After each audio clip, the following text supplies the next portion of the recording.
Olá, gente. Meu nome é Arthur Saraiva Pascoal. Vou falar um pouco aqui do meu problema que eu tive resolvendo ao longo do semestre e desde o ano passado, que é um problema de otimização de alocação de carteiras de consultores do sucesso escolar. É um problema de automatização e distribuição de escolas entre os consultores, onde eu quero otimizar e igualar ao máximo possível essas distribuições.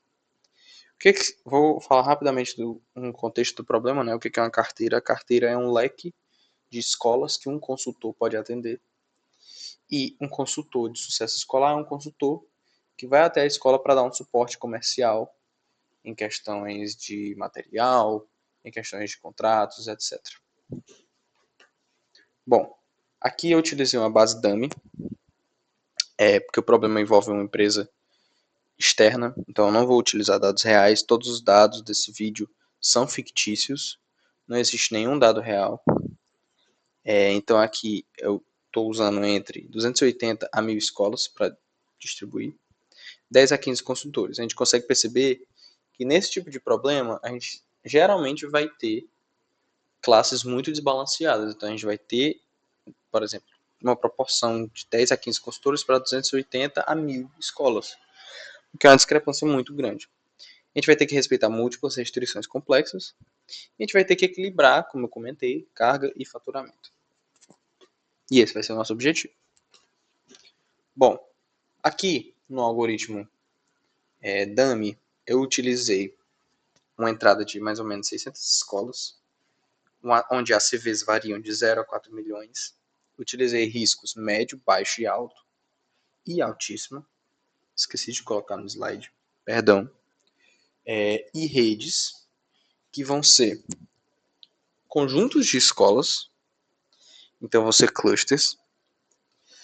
Vou ter consultores de sucesso pedagógico, que são os caras que fazem o primeiro contato com a escola, que vão conversar com os nossos CSS, e isso forma um ponto de contato. Então, pontos de contato são quantos consultores de sucesso pedagógico únicos aquele CSE conhece.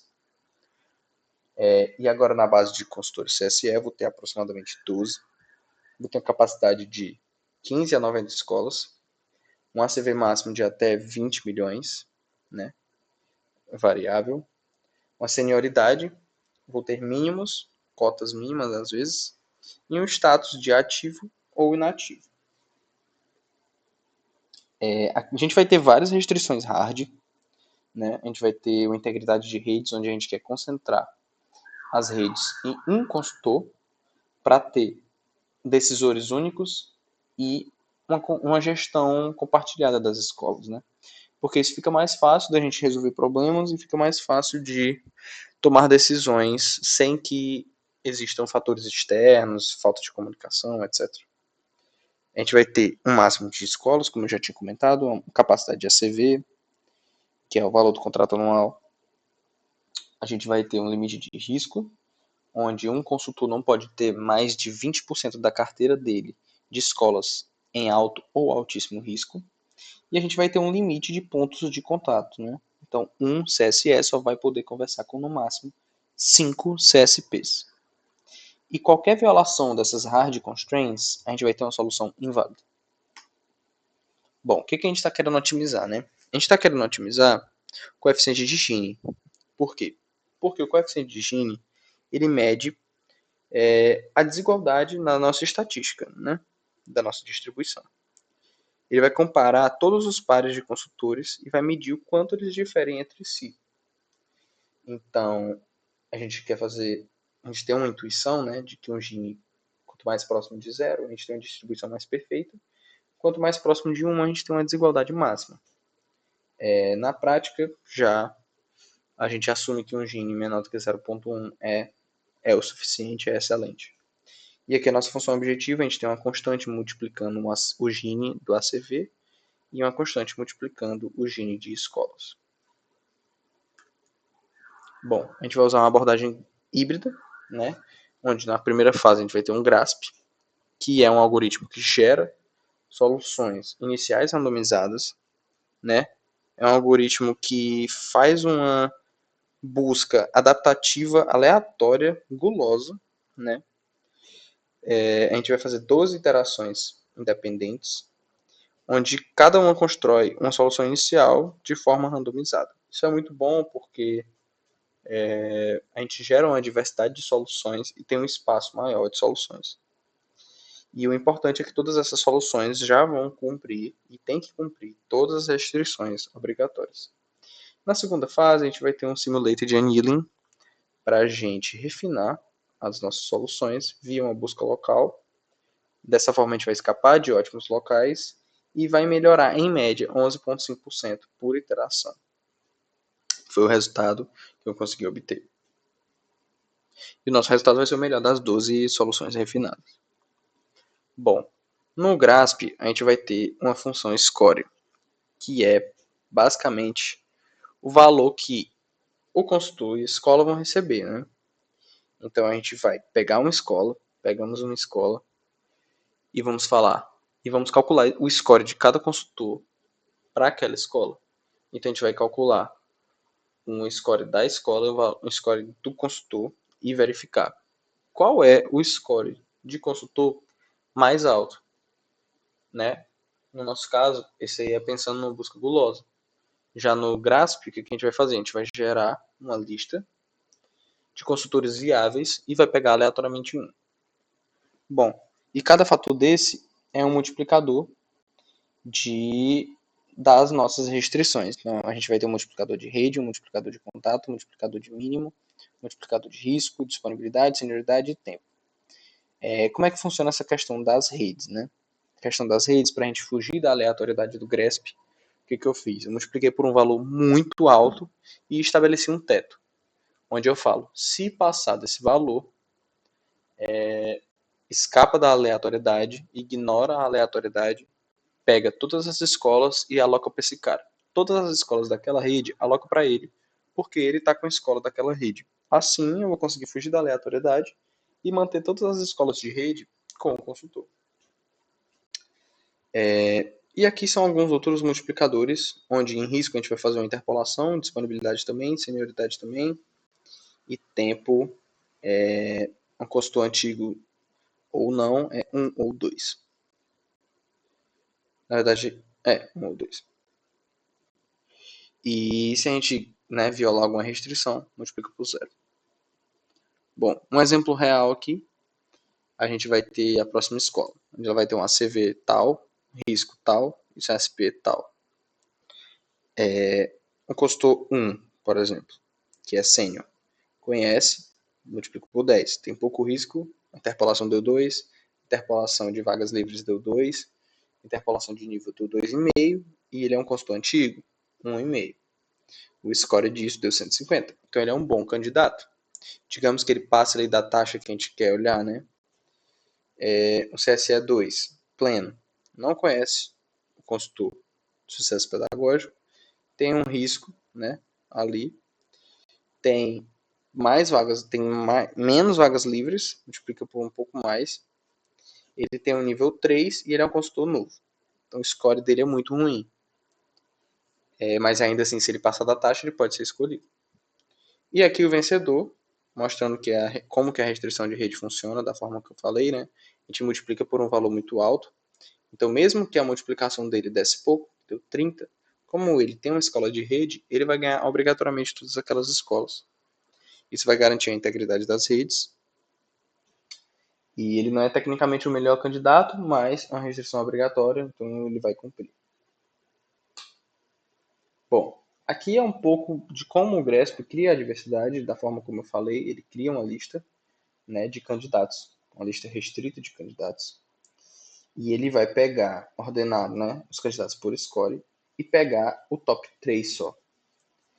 Então, eu estou ignorando o quarto e o quinto, porque eles não são bons o suficiente para o meu espaço, né, das soluções possíveis e viáveis. Então, dessa forma, eu vou achar os melhores possíveis para resolver o meu problema. Então, aleatoriamente, dentre o top 3, eu vou escolher um. Então, aqui pode ver, na primeira iteração, sorteio aleatório, escolhi o 4, na segunda, o 1, na terceira o 7, então por assim, né, assim em diante. A gente vai fazendo isso até a iteração 12. Bom, como eu comentei, né, a gente vai ter um tratamento de redes no GRASP, a gente vai ter uma marcação imediata, a gente vai ter uma alocação atômica, onde eu fiz os clusters, né, na minha base. A gente vai ter uma validação de espaço. Antes de alocar, a gente vai olhar se aquele cara pode receber o pai da rede. Se ele puder, ele vai receber toda a rede, né?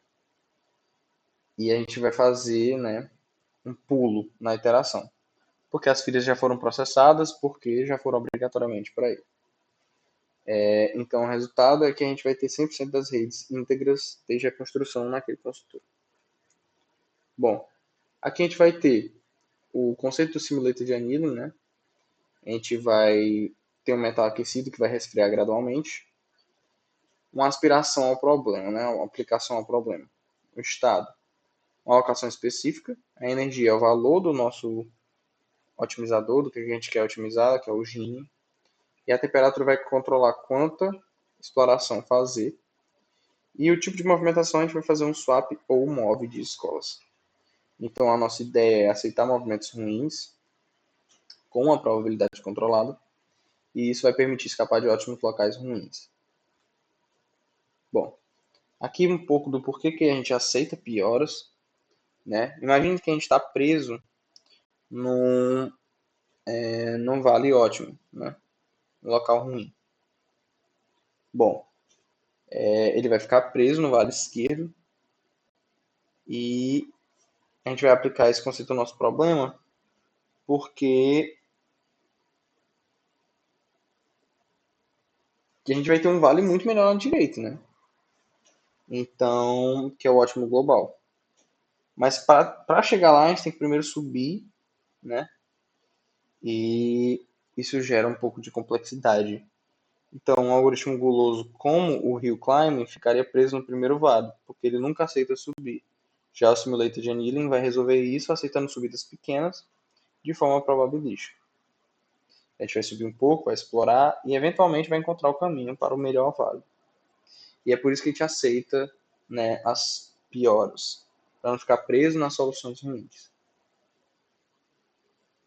Bom, como é que a gente faz, né, a probabilidade de aceitar as piores? Se o movimento melhora, a gente aceita 100%. Se piora, a gente aceita com a probabilidade exponencial negativa de menos delta sobre a temperatura. Então, um exemplo, né? Com a piora de 5%, o delta é igual a 0,05. Quando a temperatura é 1, que é muito quente, a gente aceita 95% das pioras. Então, a gente está explorando muito, né? Quando a temperatura é 0,3, né, ainda está quente, a gente aceita 85%. Quando a temperatura é 0,1, morno, a gente aceita 61%. Já é um pouco mais equilibrado. Quando a temperatura fica 0,01, isso é muito frio, né? O que aceita apenas 0,7% das piores, praticamente só as melhorias. Então, meio que a gente começa, né, o que a gente tira de interpretação disso? A gente começa explorando muita coisa e aceita quase tudo. E a gente termina intensificando, rejeitando quase tudo. Então a gente tem uma troca de papéis. Bom, o resfriamento segue uma lei geométrica simples, né?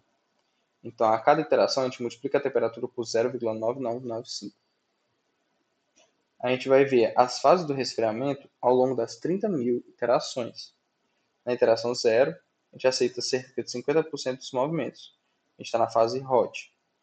Na iteração 10.000, temperatura 0,61, a gente aceita 30%, que é a fase morna, né? A gente continua explorando. Na 20.000, a gente tem uma temperatura de 0,37, onde a gente já está aceitando 12%, que é a fase de resfriamento, de transição, né? Está começando a resfriar. Na 30.000, a gente aceita 0,1%, que é apenas a intensificação. Isso aqui são um pouco dos valores já do algoritmo, os valores que eu setei no nosso algoritmo.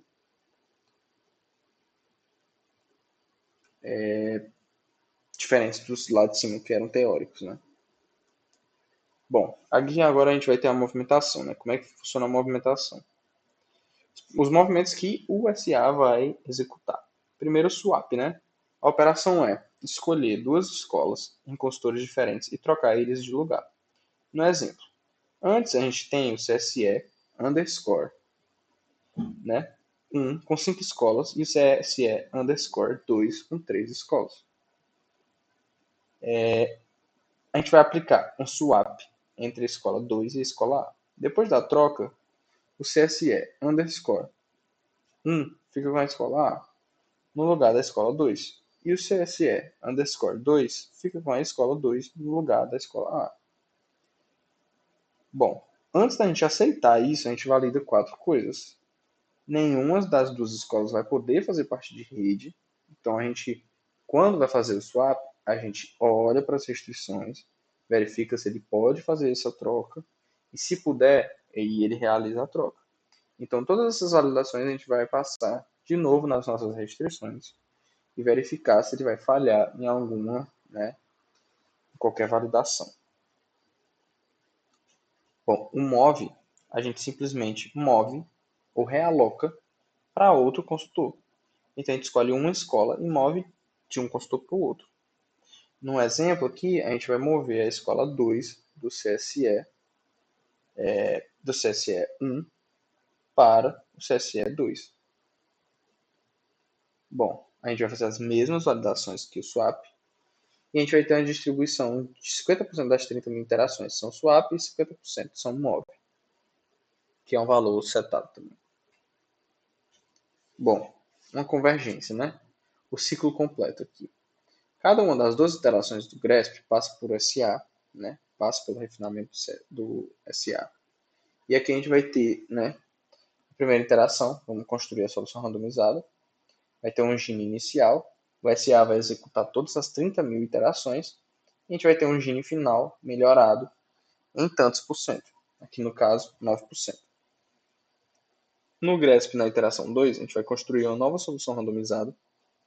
Né? Então a gente vai ter um gene inicial, vai ter um SA fazendo 30 mil interações, e a gente vai ter um gene melhorado. Então até agora, a iteração 2 foi a melhor. E assim por em diante. E no final, a gente pega o melhor gene entre as duas. Bom, isso aqui é um exemplo do output, né? A gente vai ter um data frame, onde a gente vai ter o ID do CSE, né? O nome dele, sei lá. A gente vai ter a quantidade de escolas alocadas para ele. A gente vai ter o ACV total dessas escolas. E a gente vai ter a porcentagem de utilização dele. Aqui é um pouco da distribuição de como ficou, né, o final do algoritmo.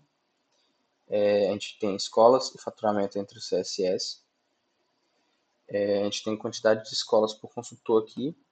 A gente consegue ver que ficou bem distribuído, né? Não ficou nada muito absurdo para ninguém e nada muito moleza para ninguém, muito tranquilo. Ninguém ficou muito abaixo de um certo valor.